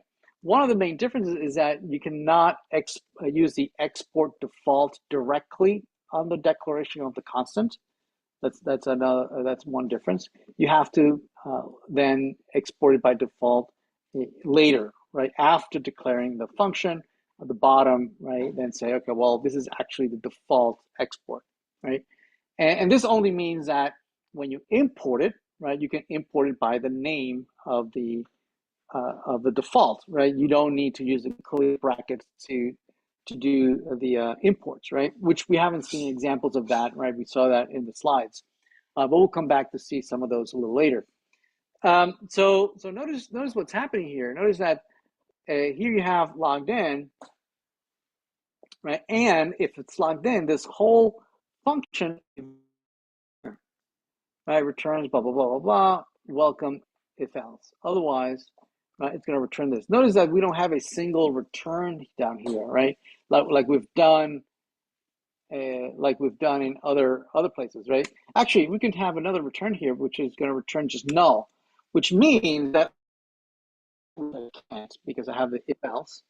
If I ever get to that line, right, whoever called me, it's not going to render anything, right? It won't render it, and it's a legitimate, right? It is a legitimate return, right? That you literally return null because I don't want to render anything, right? But I'll never get to that line. So here I either return one or the other, okay? And so this function, right, this component, when I use it, it'll render either one or the other. So this is a much more verbose version of using the ternary syntax, right? That I do the predicate, which is the logged in, right, question mark, and then I either have the first heading version or the second heading version divided by a colon. This is a much more verbose version of doing the same thing. Now, the reason you would do this version is that it might take you, this output might be much more complex, not just one heading. It could be an entire maybe loop, right, or have a whole bunch of other branches, right? And so it might be a complex algorithm to compute what you want to return, right? Which you would not be able to do maybe in or might be harder to do in a ternary. Okay. In both cases, let's import this here. So this is conditional output if else, right? And there it is. Welcome if else, right? Because it's true, it renders as this. Now, if this is false, notice it would render the please log in if else. Excuse me. Right. So true renders this output. Okay. And so the other way of doing it is inline, right? Doing the same thing, right? So let's re-implement this, but using inline. So let's paste that. So let's review this. So here we have the div, right? We have the variable logged in false, and then I have two versions that only one of them will render, right? Because they're both driven by the same Boolean variable that can only be true or false, right? And the AND operator is using the two versions of one of them where it might be true, where the other one is the inverse of whatever the other one was, right? So in these two AND statements, only one of them will render, right? If this is true, it will render welcome, and if it's false, it will render the second one, right? But this is an alternative way of doing the same thing as previous, right? As having explicit returns, right? Here you have one return, but you have the logic embedded in the HTML, right? As opposed to the other implementation, you have the HTML embedded in the logic, right? Again, this implementation is you have HTML is embedded in the inner JavaScript that is surrounding it, whereas this one, right, you have a logic that is embedded in an outer shell that is the HTML. So this is the HTML is surrounding, right, the logic, right, that is implemented with JavaScript. Okay. All right, excellent. So let's take a look at more. Right, so let's talk about functions. So functions, again, we mentioned that there were two versions, right? The kind of like the legacy, the old way of doing things, which again, they're still legitimate. They still work just fine. As long as you stay away from the this keyword, you're fine, right? Because the this keyword behaves weird in the legacy functions. But other than that, right, they're pretty useful, right? So let's take a look at first at the legacy functions. So let's create a component for legacy function, that, and let's copy and let's talk about it. So here we have the default function, legacy function, which is being exported. And then we're declaring another function up here. Notice that it's not being exported, right? So nobody could possibly ever use that function outside of this file, right? That function only ever exists in this file. Nobody can see it unless I export it, and then somebody could import it, okay? So here's legacy function, and we are invoking the local function with add with two numbers. Those two parameters, we are declaring the data types for each one of them. And then we are displaying the values of each one here using the legacy version of this. And then 2 plus 4, right, and whatnot, right? So it behaves as you would expect, right? So here we are displaying the value of calling the functions add 2 plus 4, right? So let's include that. The legacy functions here. Legacy functions. So there it is, right? We're calling it 2 plus 4 is 6, is what you would expect. Now, it only becomes interesting when you contrast it with for the arrow functions, right? Now, so the arrow functions is the same implementation, right? But the syntax is that here we are using to implement subtract, we're using the new syntax, the new arrow syntax, right? We don't have the function keyword, right? Instead, we have a constant that is being assigned a function instance, right? That is implemented using the arrow keyword over here. And you can use it like any other regular function, right? The invocation of the arrow functions is the same as the invocation of a regular function, legacy function, right? So let's import that, the arrow function, into our lab 3, just to confirm that it works just the same. There it is. So new arrow function, 3 minus 1 is 2. Okay. Right. So then we discussed that that in the new arrow function, we get a few things for free, right? And a couple of things that were improved. And one of them is that you have an implied return, right? where, for instance, here you have the multiply function. There's the multiply function, and you could certainly have a return, a regular return like that. So this would be the old syntax, right? And this would work fine. You call the what are you implied return cannot be compiled. Why? Huh? What don't you like? Multiply, const, default. Huh? Isoma because it is considered a global script file. Add import, export, export. I did. Let me import it from here. Implied return. Implied return. Okay. I don't know what I typed. Anyway, it behaves as you would expect, right? But now you have the alternative because the only return here is that single line, right?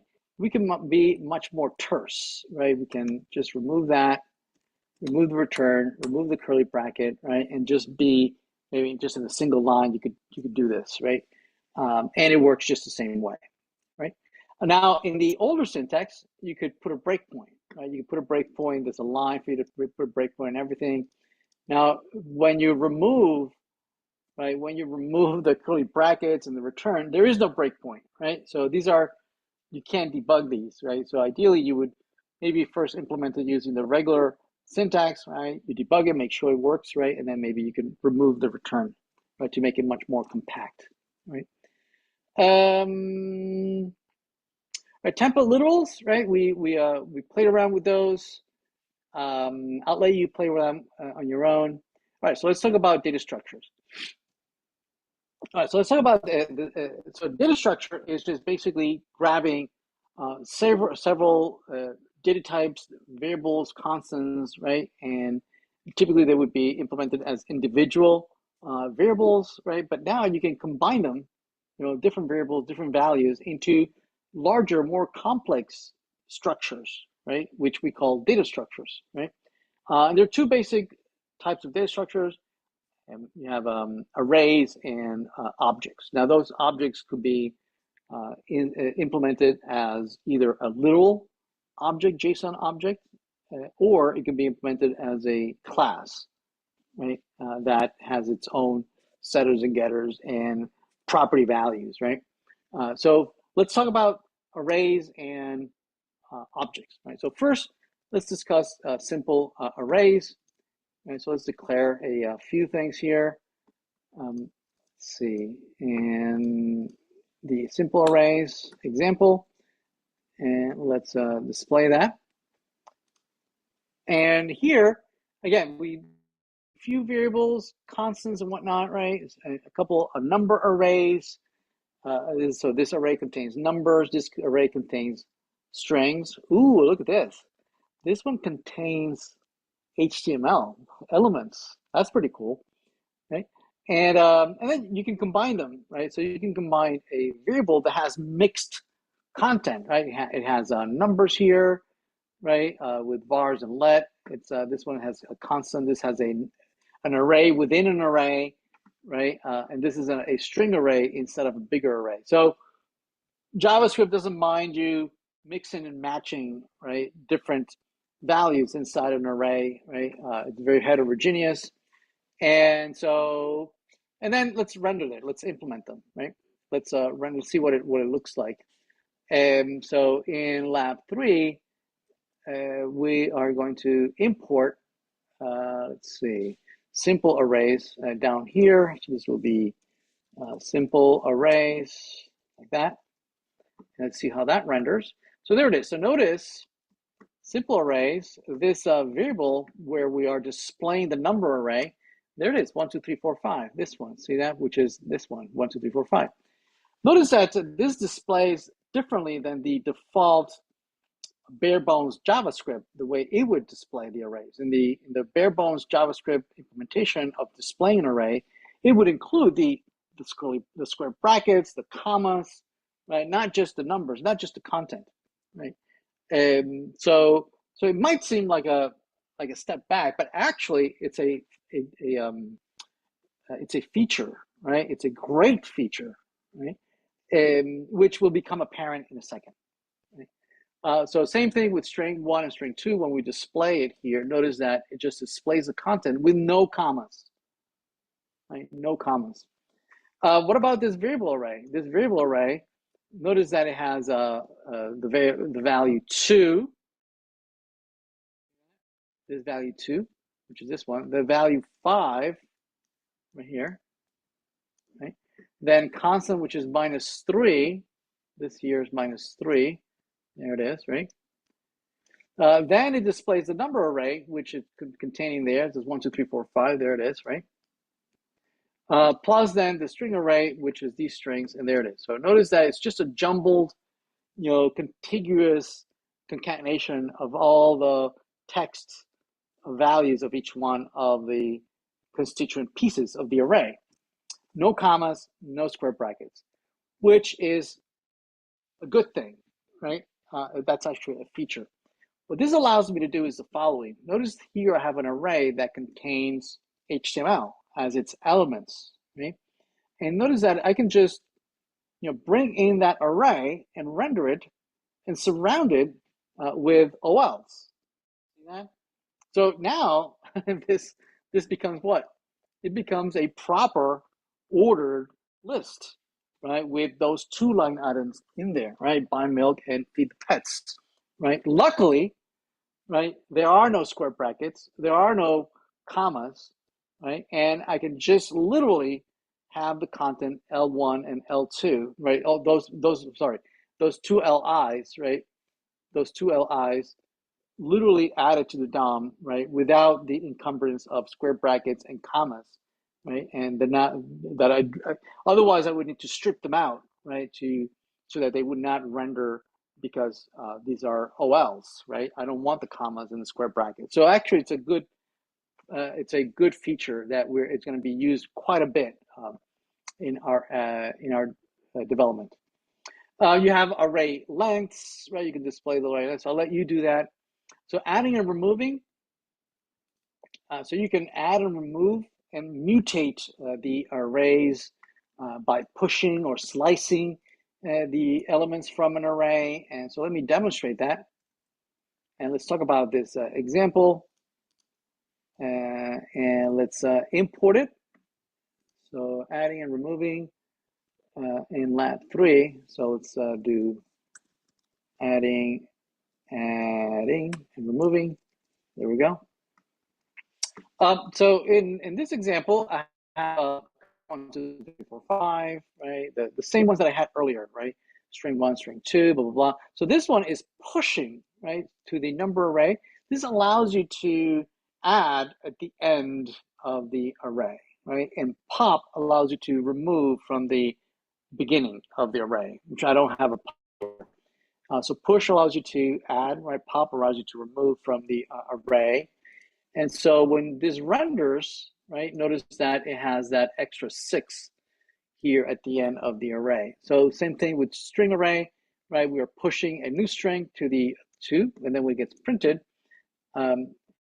notice that it only renders string 1 and 3. So string 2 somehow was maybe removed. Yeah, actually we are, right? We are splicing out from the string array at position 1. I'm splicing out 1 element. So I'm removing 1 element from there. So basically string 2, right? So which is position 1. So this position 0, 1. I'm just removing that. That's why in the end you see string 1 and string 3. So same thing probably from the number. Notice that number 3 is missing, right? And that's because splice is removing from position 2, which is 3, right? 1 element. And you don't remove more than 1 element, but by default, usually we just want. Right? And then same thing, right? Notice that I pushed to the to-do array. This one contained 2 to-do items. I added, walk the dogs, right? So when I render it, I have 3 items, right? That I can that I'm rendering on my to-do list. Yes, it's pretty cool. Loops, I can iterate over the loops. Here I'm just showing you that you can copy from one array to the other. I'll let you do that. So let's take a look at the map function. The map function is one of the most useful functions we'll be using throughout the semester, right? Certainly, it can work outside of the context of web development and whatnot, but especially within web development and how we're going to be using in React.js is going to be astounding how useful this is, right? So let's take a look at the map function example here. So let's create the exercise map function and let me illustrate. So let's go through that and let me import it in my lab 3. So this is a map function, right? And so let's take a look at it, the implementation. So here we have a couple arrays. So we have an array of 6 items. We have a square, right, that presumably we're going to be using it to compute the square of this array, probably. That it's just a function that takes a number as an argument, and then it returns the multiplication with itself, basically implementing the square.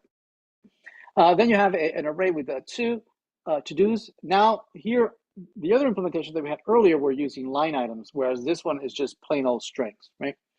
Because I want to illustrate the use of map in a minute.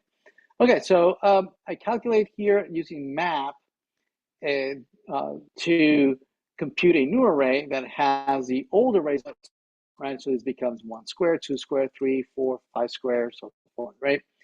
And then whereas cubes, right, I'm using the same array, a mapping, but instead of passing a function which is implemented outside, notice that I am embedding the function, as a lambda function. It doesn't even have a name, right, inside of the map, right?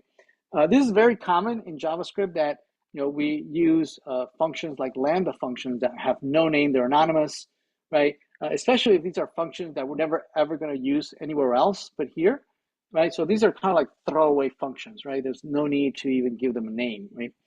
And so it's a very common syntax. You'll see it quite often. So anyway, so here we're rendering each one of the squares and the cubes and whatnot, right? And which is what you would expect, right? So 1 square, 2 squared, 3 square, 4 square, and so on and so forth. And then here we have the cubes, 1 cube, 2 cube, 3 cube, 4 cube, and whatnot, right? So it's what you'd expect. Again, no square brackets, no commas, perfect, right? So here's the use of the map, right, to iterate over an array. But as I am iterating, remember, map calculates a new array from an input array. So the input array here is this array of strings, right? Buy milk and feed pets, right? So as I am iterating over the array, I'm going to compute a new array. And what is the array? What is that? The content of that new array? Well, it's going to contain, it's going to contain a line item with the first to do, right? So the to do is the first to do. So this is buy milk. So li buy milk, right? In the next iteration, to do is feed the pets. So this would be li feed the pets, right? So this evaluates to what? It evaluates to a brand new array whose the two new items in that brand new array is the line item buy milk, line item feed the pets, right? Which renders, if it's rendered inside of an OL, it renders like an ordered list, right, with those two line items. See that? So this technique, right, this strategy, we're going to use that very, very often, right, within our own implementation, right, of creating dynamic content as we convert data structures, right, into a graphic representation. Because, I mean, that's basically what we've been doing, right? All these components, basically what they do is that they compute a user interface based off of some algorithm and some data, right? That's all React.js is. It's one big function, right? Or collection of functions that its only job is to convert data, right, and data structures and user input, right, into a user representation. So here's my data and my algorithm, and the output, right, is what the user sees, right? So the function converts data, data structures, user interactions into an equivalent user interface. That's all React.js is. Okay. All right, let's keep going. The find, you do that filter JSON. So JSON stringify is it's a very useful feature of the JSON support for the browser. The browser provides a global object called JSON, right, that allows you to manipulate data structures, right? So let me illustrate. Now, these data structures can be array data structures or could be JSON data structures, right? In our case, we've only seen arrays, right? So let me illustrate JSON stringify with an array, right? So let me copy this. Right? So let's create here JSON stringify, right? And let me copy the code, right? And so notice that here we have just a regular array, right? Presumably these are the squares, right? And here we are rendering the squares using JSON stringify. And what this is doing is that it's taking a data structure, converting it into its string representation, right? And as you'll notice, right, the string representation, right, is this. This is the representation in code, how it would be rendered in code, right? So let's look at including all the commas and square brackets and everything, right? So let me include this, import this. So this is JSON stringify, and there it is. Notice that we get back, right, the original array, including the square brackets, the commas, and whatnot, right? Again, because this is we want the string representation of structure as opposed to, right, the way React.js would interpret it, right? React.js doesn't interpret as a string; it interprets as a concatenation of characters without the commas, without the square brackets, right? Whereas the string representation does include all those additional characters. Where this is most useful is certainly in arrays, right? But it's most useful when you're working with complex JSON data types, right? Of object data types, right? So let's introduce that. Let's talk about the JSON object, JavaScript object notation, which is abbreviated as JSON, right? And allows you to declare, right, objects within a literal syntax that uses curly brackets, right? So let's create this house data structure. Let's see, house, there it is. And let me copy that. And let's talk about this. So, okay, so here I'm declaring a constant house, right, which opens up the curly bracket. So this is a literal JSON instance, right? So it wasn't created with a class or anything like that, right? And it has a few properties: bedrooms 4, bathrooms 2.5 bathrooms, square feet 2,000 square feet, and then it has a nested object. So it's an object that contains another object, right? That has the address property, which contains a whole bunch of strings in there, right? And then you have owners.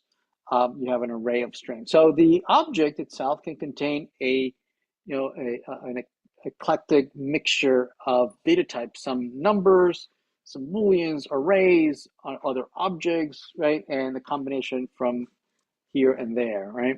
Now in the user interface, right, we are using that data structure and representing, displaying each one of the values. But in particular, I want to illustrate this new JSON stringify, right? So let me bring that into lab 3. So this is house. There it is. So let's take a look at it. There it is. See that? This is what I wanted to point out, right? The JSON representation, right, is the whole string representation, including all the tabs, new lines, spaces, right? Even the quotations are there. Notice that I didn't have the quotations here, right? But actually, the proper, right, official representation of the JSON syntax is that the properties should be quoted, right? Now, when I say this, right, my IDE removes it, right? Because from the IDE's point of view, it is implied. It knows that this needs to be quoted, right? So it'll quote it for you. Now, when the names of the properties are when the name of the properties are just characters, right? And no special when you don't have any special characters, yes, the browser will be smart enough to not have to quote it. But what if you use special characters? So underscore is fine. Underscore is not a special character, and then this would have to be like that. Okay, bedrooms like that. But what if I use a special character, maybe a dash? So a dash is not a valid character for the name of a property. Notice that it's complaining about it. But if you put it in quotes, right, then it becomes an okay property name, right? And the IDE leaves it alone. It says, oh yeah, no, that's a weird name. You do need the quotations there. Otherwise, right, that character would not work. So same thing here, right? Notice that I don't have bedrooms anymore, and so the dot notation here would have to be do what? So bedroom dash room, so that won't work, right? So that's syntactically correct. So would it be quotations here, right? So that wouldn't work either, right? So the React.js has a alternative syntax when you use special names or whatnot for the keys for the properties, right? You can use the alternate square brackets, right, as an equivalent, right? Now this is TypeScript, and TypeScript is not going to like that, and it's complaining that it's not letting me. So in regular JavaScript, it would be fine, right? Let me see if my IDE lets me compile this. Okay, yeah, it accepted it. So yeah, so notice that I can use the alternate syntax where you have square brackets instead of the dot notation, right? Now, typically you would always use the dot notation when you're navigating through properties of an object, but square bracket notation is very, very powerful, right?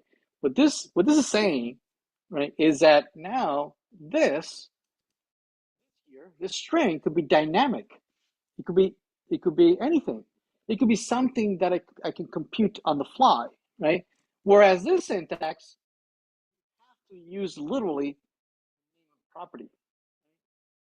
This can't be a variable. This cannot be a variable, right? It has to be the name of the property. Whereas a string,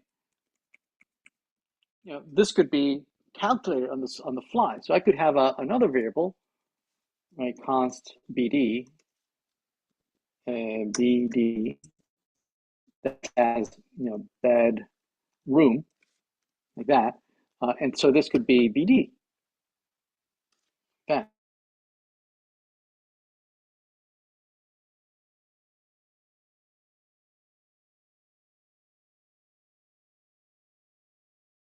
Bedroom. Sorry, no bedrooms. There we go. But so notice that because this is a variable, or this is let, right? This could be a function, right? Implicit has any because type string can't. Yeah, it's complaining. It's complaining that because it's TypeScript, right? That hey, wait a minute, what do you mean you're going to be changing this on the fly, right? Because this is already has the particular properties, right? This could be very error prone, right? That if I can on the fly compute this, and then on the fly use it as an index, right? You can make a mistake and then try to access a property that's not there, right? So TypeScript is asking me to add additional code to validate whether things are there or not, which I'm not going to do. But the point is that this opens up a very broad, powerful tool, right, that allows you to work with dynamic data structures on the fly. Okay. All right. So So now, okay, so now that we have these data structures, here we give you a little sample of a little tiny little app, right, that deals with to-dos, right? So let's create here a little to-do app, a tiny to-do app inside the to-dos directory. And in here, let's copy this. So one of the things that here I'm showing you is a function. Here's a function, right? That is creating a little component of a to-do item. So I'm going to render several to-dos, right? And each to-do is going to be rendered as a line item, right? So instead of having the line item, right, embedded in a larger object, I'm going to have it as a separate component, right? And I'm going to pass it as argument, which we haven't seen, pass it objects, right? And I can declare initial values for that object, and I'm using a destruct, right? The function destruct, right, that we saw earlier in the slides, right? So I am going to pass a to-do as an attribute object, right? Which here I'm going to render as the title of the to-do object that I'm going to pass in, the status, which is completed or not, right? And then I'm going to use the value of whether it's done or not, right? Whether the task the to-do has been completed or not, as a to create a checkbox, right, and turn it on, right? Again, this is a small sneak preview of where we're going. So let me show you. Here's a list of to-dos that I have. So let's create a little JSON object in here, and I'm going to fill it with these elements of buy milk, the status is canceled, and progress or deferred, and then the done is true or false. Okay. And then we're going to create a little to-do list component, which is just going to iterate over each one of these, right? And it's going to render each line item by passing each object to the to-do item component, right? So let's place it there. Okay, so what this is doing is that it's importing the JSON file. Notice that when you import a JSON file, you do have to put the extension there. It's not implied. We're importing the to-do item, and I'm iterating in a UL. I'm iterating over the to-dos array, right? And here's the to-do object, each one of the objects in here. So there's 1, 2, 3 objects. So it's iterating over each one, and then passing it, I am returning the to-do item. And the to-do item is going to render as an LI, right? So the UL is going to end up with just a whole bunch of LIs, right? So there's going to be an array of what? An array of to-do items, which each one is really a line item. See that? So this is going to end up with just be a UL, right, with a whole bunch of line items in here rendered, right? Now, notice what the to-do item is doing, right? We are passing the to-do object into the to-do item function, right, as an attribute. See that? This is equivalent to, well, I'll show you the equivalent in a minute, right? Well, I'll show you now. It's as if you would be doing this. I am invoking the function. I am invoking the function, right, with the to-do object like that. An object where to-do is equal to the to-do like that.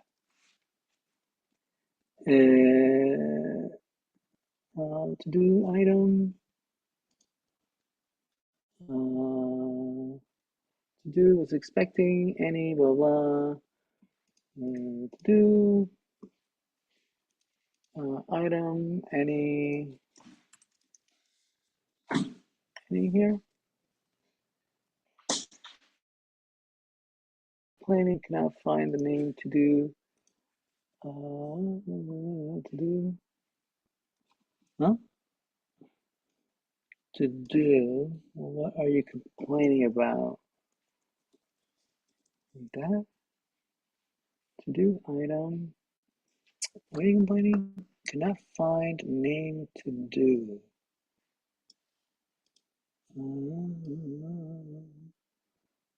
And to-do done. Did I break it? To-do item. To do done, to do here, I am destructing the function. It is, so this should be like that, to do and to do. To do, return. All right, we'll do that later. Let's look at the what I have here so far. And here, let's put this the way it was. There we go. So yeah, so this is basically using that function, right? That is expecting a property called to do that I am passing as a value the to do that we're iterating over the map, the array, right? So the to do item is taking each one of those to do objects and extracting the title, the status, and the done flag, right, to render an input field, the checkbox, the title of to do, the line item, right, and then rendering all inside of a UL, right? So let's bring that into our lab 3, right, the to-do list, right? So this will be to-do list, and which renders as 3 line items, right? That list group, right? And with check boxes, the title, and the status, right? So again, this is only a sneak preview of what we're going to be using React.js for, right? Rendering user interfaces, form elements, checkboxes, input fields, and whatnot. Okay. All right. So another feature of the JavaScript language that we didn't get to play around in the slides is the spread operator, right? Also very, very powerful syntax, right? That works with arrays and objects, right? And so let's take a look at spreading, and let's create here spreading.tsx, and let's take in the function implementation. Let's take a look at this, right? So spreading is a new syntax in the ES6 version of the language, right? That allows you to take objects and copy them or spread them, right, onto new objects, right, to create bigger objects. Right? Same thing with arrays. It allows you to take arrays and spread them or copy them into other arrays, right, to combine them to create bigger arrays, right? So let's take a look at an example. So here we have an array 1 that has 1, 2, 3, and then you have array 2, which declares it has its own properties 4, 5, 6. But notice that we are using this spreader operator to copy array 1 at the beginning of array 2. See that? This allows you to just grab the first 3 values here, array 1, right, and just copy them over, right, into array 2. See that? So this is literally as if I would have just copied this like this, right, and pasted it right there. Yeah, right. But certainly, if this were hundreds of items, I won't want to do one at a time, right? I can just spread it and copy it. Now, this works also with objects. Now, in arrays, the position of the items matters, right? Whereas in objects, the position does not matter. Well, it does matter a little bit. Let's see. Here we have an object with A, B, and C, 1, 2, 3. And here we are spreading object 1 onto object 2. So object 2 ends up with what? A1, B2, C3 plus, right, D4, E5, F6.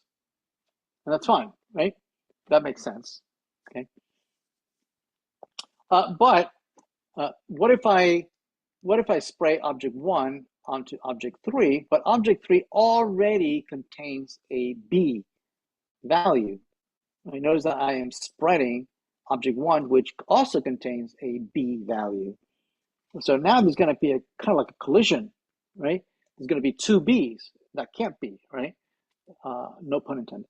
And so this new object needs to decide, what do I do with a collision? I can't have 2 B's. So the way it resolves this is that it keeps the last one. Last one wins. So if this one copied, A1, B2, C3, then the next B is going to override the B2. So I would end up with A1, C3, B4. Okay. And so we can validate that in here. So we can just bring that in into the lab spreading. So spreading. And as we can see here, right, indeed, we end up with the later B4, right? Here we end up with the first one, object one, right? That one with A1, B2, C3. And then we have B2, object two, right, is a combination of object one plus the ones that we're declaring at the end, right? And arrays, same thing, right? Make sense?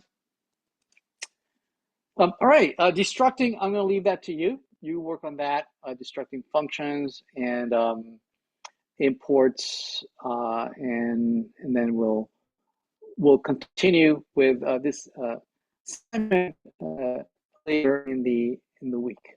Okay.